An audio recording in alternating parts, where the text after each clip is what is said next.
Tout d'abord, merci de nous permettre de passer après nos collègues de WITA parce que, modestement, je pense qu'on a essayé de travailler. Ce qu'on va vous proposer, c'est une déclinaison de ce que WITA a pu vous exposer tout à l'heure. Un des véritables secrets de l'innovation réside dans notre capacité à faire travailler en même temps un visionnaire, un concepteur et un réalisateur. La société Algintown, qui porte le projet de production de spiruline, n'échappe pas à la règle. Cette société est née d'une rencontre entre trois personnes. Gunther Pauli, véritable Steve Jobs du développement durable. Un enseignant, Sébastien Quéré, apôtre de l'économie circulaire et en recherche d'un projet entrepreneurial. Et moi-même, chef d'entreprise, engagé dans les problèmes de développement durable depuis plus de 20 ans. Trois hommes, mais une seule vision, dépasser le recyclage pour s'engager dans la régénération. Capitaliser sur les acquis de l'économie circulaire pour promouvoir des innovations de rupture directement inspirées de ce que la nature nous transmet. Le concept d'Algintown est clairement défini.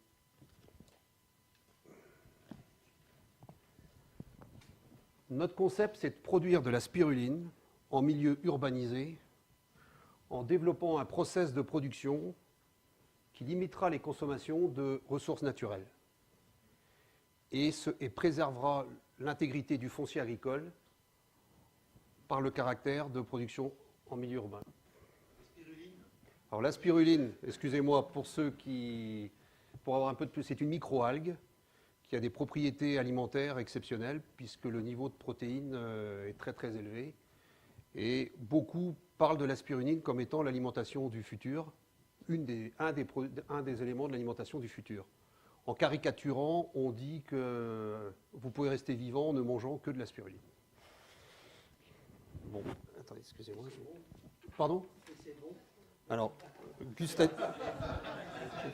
gustativement, la spiruline peut être utilisée en ingrédient, donc qui va se retrouver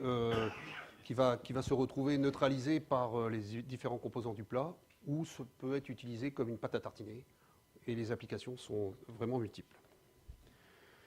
Nos objectifs, ils sont très ambitieux, puisque nous voulons produire une spiruline de très haute qualité. Modestement, nous avons déposé la marque Caviar de spiruline. C'est-à-dire que nous avons fixé des objectifs extrêmement ambitieux, et tant que nous ne serons pas capables d'arriver à ce produit-là, nous ne sortirons pas la spiruline.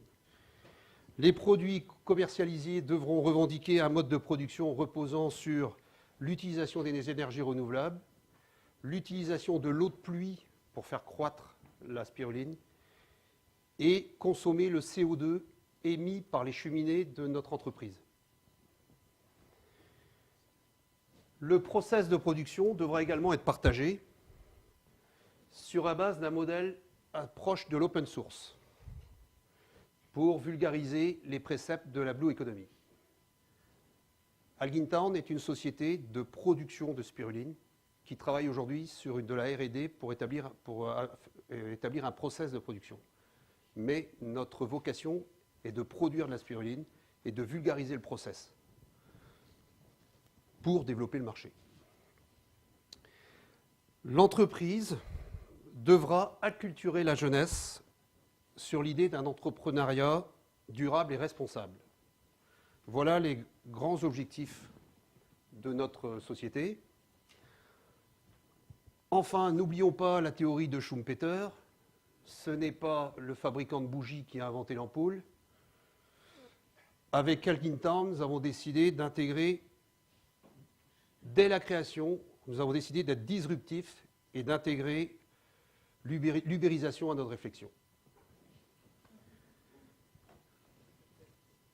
Nous faisons que le pari que Uber est un jeune. Uber n'est pas un phénomène nouveau. Uber est tout simplement un mot pour traduire des phénomènes qui ont existé depuis la nuit des temps. C'est-à-dire que la bougie a été remplacée par l'ampoule, la charrette à cheval a été remplacée par le camion, et le voyage en train a été remplacé un petit peu par l'avion. En conséquence, pour nous, Uber est la traduction, tout simplement, de la renaissance permanente de nouveaux procédés. Le team, Camille Bellec, 24 ans, responsable digital et marketing. Justine Pitera, docteur en microbiologie. Alors je vais faire attention, je donne des âges de femmes, donc il faut que je fasse attention. 28 ans.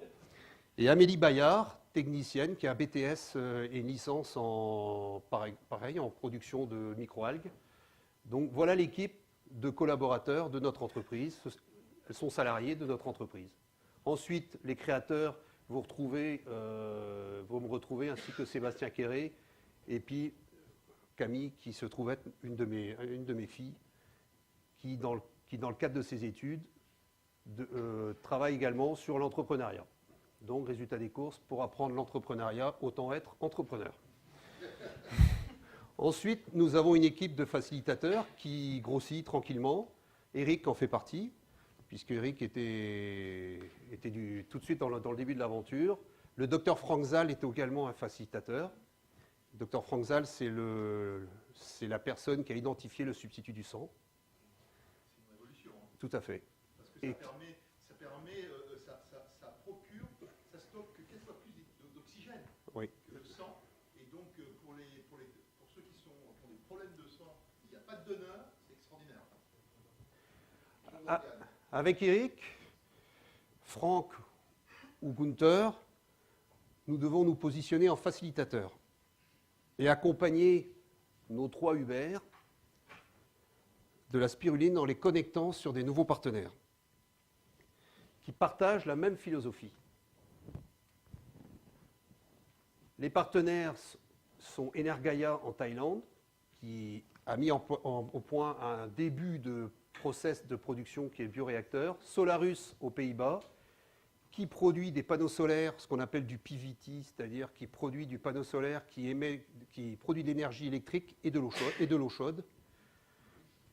Algan New, qui est une société qui est assez proche de Algintown avec un passé beaucoup plus important et qui, elle, fait de la R&D sur le process de production.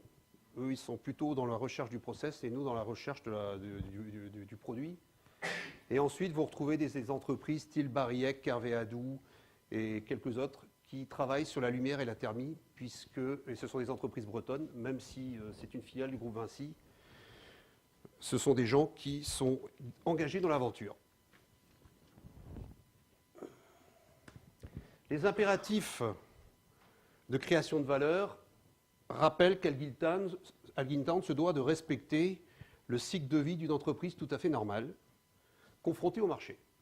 En conséquence, nous sommes aussi confrontés à nos échéances. Donc, pour fin juin 2017, nous aurons installé le pilote. Installer le pilote, ça veut dire que nous avons nos bioréacteurs qui sont en place, nous avons fait le point sur nos problèmes de lumière et nous mettons la machine en route. Juillet à septembre 2017, nous faisons notre première production, puisque la spiruline aime beaucoup l'été. En octobre 2017, nous nous arrêtons, nous nous mettons autour de la table et nous validons le pilote ou non. Nous sommes une start-up, en conséquence, en phase de pré-amorçage, le cash burn impose qu'Algintown se pose les bonnes questions au bon moment. Et aujourd'hui, en capital risque, nous considérons qu'il faut savoir créer des entreprises, mais parfois il faut savoir les faire mourir aussi. Et suffisamment vite pour pouvoir rebondir sur une nouvelle aventure. Et si notre pilote est validé, nous travaillons sur la création des produits à commercialiser, sachant qu'à la date où je vous parle, nous avons déjà déposé un certain nombre de marques sur des spirulines extrêmement qualitatives et de production locale. Je vais vous donner un exemple. Spiruline de Cornouailles, spiruline de Roscoff, spiruline du Léon. On a déposé une dizaine de marques qui nous permettent d'envisager les choses quand le volet commercialisation arrivera. Ça aussi, c'est les conséquences des Uber. Hein. Quand vous avez une fille de 24 ans, elle vous dit « c'est pas encore fait ». Bon. Alors, Algintown se doit de proposer une stratégie qui est la même que celle de sa maison mère. Donc, je vais maintenant vous parler un petit peu plus de sa maison mère, et je vous dirai à la fin de quel type de maison il s'agit. Donc, quand on parle de maison mère, chez nous, on parle de plateforme mère. On ne parle plus d'entreprise, on parle de plateforme.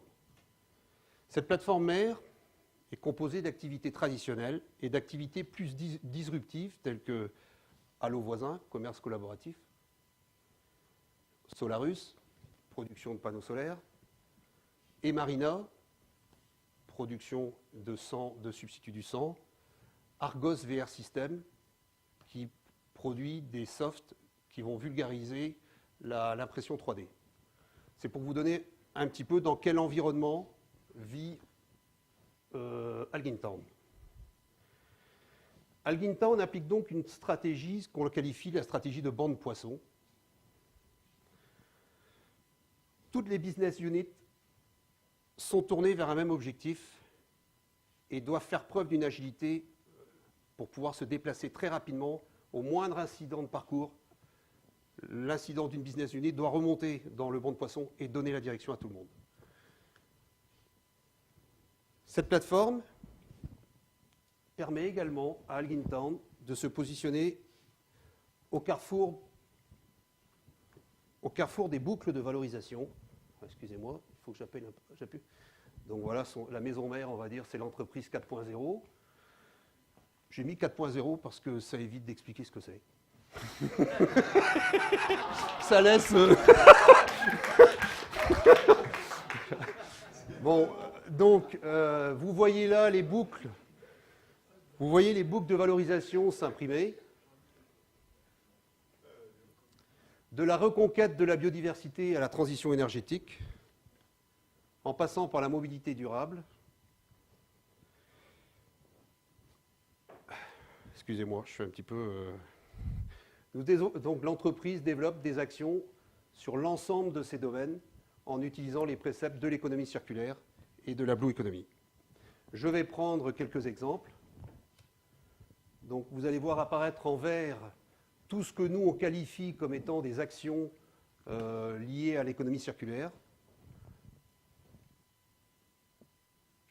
Je vais les faire apparaître très rapidement pour vous faire gagner du temps. Donc, nous allons prendre des exemples qui sont extrêmement parlants pour tout le monde. Si nous partons sur la production photovoltaïque, notre entreprise produit aujourd'hui 360 kW d'énergie renouvelable sur le mode de couverture de toit, tant en cellules amorphes, puisque les premières installations datent de 2007-2008, et la nouvelle installation date de 2014, où là on est sur des technologies beaucoup plus pointues, du style SunPower, qui est une filiale de Total, comme par hasard. En 2018, nous sommes en cours de dépôt d'un permis de construire pour revoir la structure du bâtiment. En 2018, nous produirons 950 kW de l'entreprise, ce qui correspondra à 40% de notre consommation électrique. Donc nous allons passer en autoconsommation de manière extrêmement significative. Ensuite, si vous prenez le tri sélectif, nous avons 40 tris différents. Pour un total de 1200 tonnes, nous revalorisons aujourd'hui, alors excusez-moi, parce que là il y a eu un petit loupé, là. Nous revalorisons 1000 tonnes. Le bilan financier de la revalorisation, c'est une balance dépenses-recettes à plus 35 000 €. Le bilan financier de la production photovoltaïque, c'est un bilan financier à plus 20 000 €, entre l'amortissement, si vous prenez toutes les charges, moins les recettes. Ensuite, vous pouvez voir ici, par exemple, des notions de production de compost, 150 tonnes par an. C'est-à-dire qu'aujourd'hui, nous produisons du compost dans l'entreprise que nous donnons à un agriculteur pour faire de l'amendement dans ses champs. Ensuite, si on vous parle de réduction du gaspillage alimentaire, chez nous, la gestion du gaspillage alimentaire, c'est un gain de 150 000 € par an. Donc, vous voyez que quelque part, les chiffres sont quand même extrêmement significatifs. Ensuite, si nous allons sur la mobilité durable, nos employés se voient proposer des vélos électriques depuis 7 ans et nos cadres roulent tous en voiture électrique. Modèle Zoé de chez Renault qui marche très bien. Et si je peux me permettre, 52 € d'entretien à partir de la troisième année. Bon, donc, ça vous laisse un petit peu, rêveur. Ensuite, on a également une boucle de transition consumériste qui pour nous est extrêmement importante parce que aujourd'hui, on est en train de passer d'un modèle de la vente à l'usage, ce que M. de Chiouita a bien expliqué. L'exemple, je dirais, aujourd'hui le plus prégnant et le plus probant, c'est la location de véhicules. Nous sommes dans une ville de 8500 habitants. Nous avons 50 véhicules en location. Il y a 3 ans, nous avions 5 véhicules. Donc, le marché est là, le marché arrive. Ensuite, nous travaillons sur des bocaux aussi réutilisables avec des étiquettes fabriquées à base de papier-pierre. Donc voilà, on essaye de faire aussi des boucles de profitabilité. Et ensuite, on travaille sur des notions de bio et d'agriculture raisonnée. Enfin, si on voit l'autopartage, en interne, nous avons un réseau interne que nous avons appelé Face Be Good.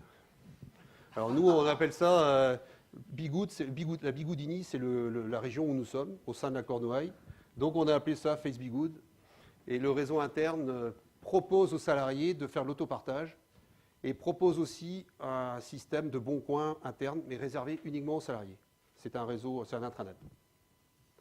Donc voilà un petit peu toutes les actions liées, on va dire, à ce que nous on qualifie d'économie circulaire. On n'aime pas trop faire la différence entre le circulaire et la blue economy, mais on a identifié en bleu des actions qui nous paraissent beaucoup plus significatives par rapport à l'économie, par rapport à la blue economy. Exemple, nous allons exploiter les toitures des bâtiments de manière extrêmement forte. Et vous verrez tout à l'heure le modèle de multidimensionnel que nous sommes en train de mettre en place.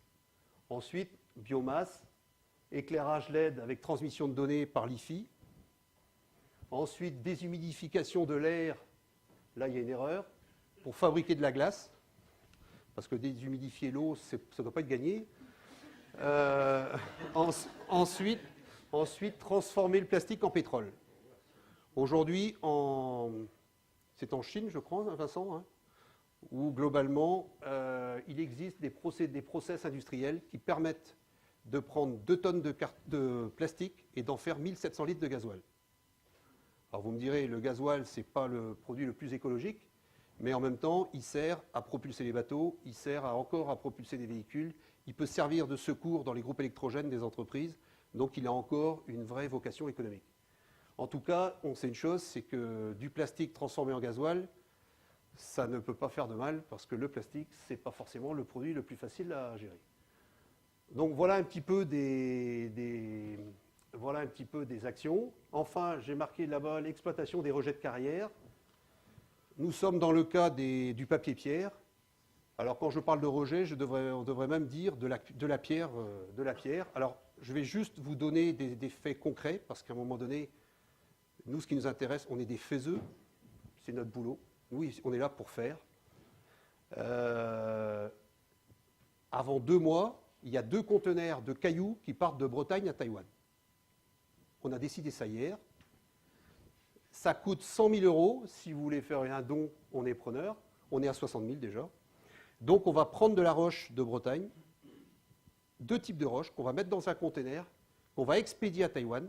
À Taïwan, il y a un industriel qui nous a dit, pour 50 000 $, je vous fais un pilote, et je vous dis à la sortie, votre caillou est adapté pour faire du papier, ou votre caillou n'est pas adapté pour faire du papier. Donc voilà aujourd'hui quelle est notre démarche dans le cadre de la Blue Economy, c'est-à-dire que nous sommes en cours de réalisation économique d'un deuxième projet qui est le papier-pierre après la spiruline. Le papier-pierre est un énorme enjeu. Je vais vous donner un exemple.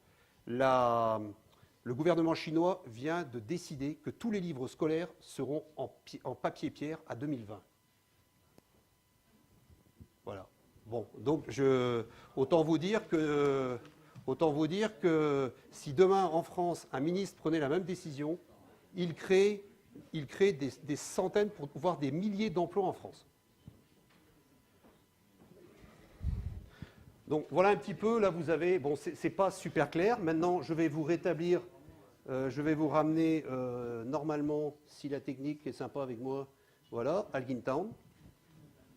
Donc Elgintown se situe au carrefour des initiatives, c'est-à-dire que Elgintown va produire de la spiruline en utilisant les toits de l'entreprise, en utilisant l'énergie renouvelable produite par l'entreprise et en utilisant l'eau de pluie que nous récupérons dans l'entreprise. Donc voilà, c'est pour ça que nous avons mis des objectifs extrêmement ambitieux. On va essayer de ne pas transiger sur ces points-là. Ensuite, pour aller un petit peu plus loin, vous allez avoir ici une illustration du concept de création de valeur en mode Blue Economy. Vous allez voir apparaître 8 niveaux de valorisation sur 1 mètre carré de terrain construit. Donc voilà le match auquel voilà le terrain sur lequel on est rentré. Et je peux plaider en parfaite connaissance de cause que nous ne sommes pas dans le domaine de la science-fiction. Donc vous voyez apparaître ici un bâtiment tout à fait classique. Au niveau -1, production de biomasse. Au niveau +1, activité normale de l'entreprise, commerce, stockage, ce que vous voulez. Niveau 1, eh ben, nous considérons que l'air est une activité. Donc nous séparons les molécules d'eau d'air, les molécules d'eau de l'air, oui, pour en fabriquer de la glace. Glace que vous pourriez retrouver dans les commerces pour exposer le poisson ou vendre le poisson. Donc ensuite, éclairage LED avec transmission de données LiFi. Biodiversité urbaine avec de la production de spiruline. Niveau 4, nous sommes récupération d'eau de pluie, où nous pouvons produire de la spiruline et faire de l'arrosage, puisque vous avez vu tout à l'heure que nous avions un chapitre rétablissement de la biodiversité, et l'entreprise est entourée d'un parc de 5 hectares, qui est une friche qui a été réhabilitée, et qui sert aujourd'hui de parc pour promener les enfants, et qui est ouvert au public. Ensuite, production d'énergie photovoltaïque par autoconsommation, et récupération du CO2 alimentaire pour en faire un nutriment de la spiruline. Donc là, avec 1 mètre carré, vous faites 8 sources de valorisation économique. Si je vous fais le point de tout ce que je viens de vous montrer, je vais vous donner des chiffres. Nous consommons actuellement 3 500 000 kW d'électricité. Quand nous aurons appliqué tout ce plan, et ça sera fini, on va dire mi-2018, quand les grues auront fini leur travail, nous aurons diminué notre consommation de 1 500 000 kW. Et nous aurons en autoconsommation 500 kW crête. Donc, chez nous, on défend une thèse, c'est de dire oui à l'indépendance énergétique. Notre rêve, c'est pas très gentil pour certains qui sont là, mais notre rêve, c'est de débrancher EDF. Voilà. Si avant ma retraite, j'arrive à débrancher le réseau EDF, je pense que je pourrais aller voir celui d'en haut, l'esprit est à peu près clair. Ensuite, si nous nous plaçons sur le bilan du carbone, nous faisons un bilan ADEME tous les ans, depuis 5 ans. Ce bilan est adossé au rapport RSE qui est déposé chez notre commissaire aux comptes. C'est-à-dire que nous appliquons les règles d'une multinationale pour s'imposer des règles extrêmement dures parce qu'on se dit qu'un jour, ça nous arrivera à nous, les entreprises, les petites et moyennes entreprises. Donc en résumé, autant s'entraîner avant parce que tout ça, ça ne s'invente pas du jour au lendemain. C'est quand même presque 20 ans de travail. Donc en termes de bilan carbone, si nous intégrons nos clients et notre activité, j'ai un excédent carbone, j'ai un bilan négatif à 1200 tonnes. C'est-à-dire que quand je prends les plus et les moins, il me reste 1200 tonnes. Avec l'application de tout ce que je vous ai montré, on va normalement réduire notre bilan de 500 à 700 tonnes. Ça veut dire que globalement, on va se retrouver qu'un gab aux alentours, on va dire à la grande louche, de 300 à 500 tonnes qui va nous rester, ce qui veut dire qu'on va approcher la neutralité carbone. Donc voilà un petit peu ce que je voulais vous montrer. Je conclurai mon exposé en reprenant une citation d'un illustre pensionnaire de l'école polytechnique. Rien ne se perd, rien ne se crée, tout se transforme. Je n'ai pas beaucoup de mérite parce que le monsieur, il est juste à droite à l'entrée, il a son buste, il s'appelle Antoine Laurent de Lavoisier. Merci pour votre bienveillance et merci pour la visite virtuelle que vous venez de faire du centre Leclerc de Pont-l'Abbé.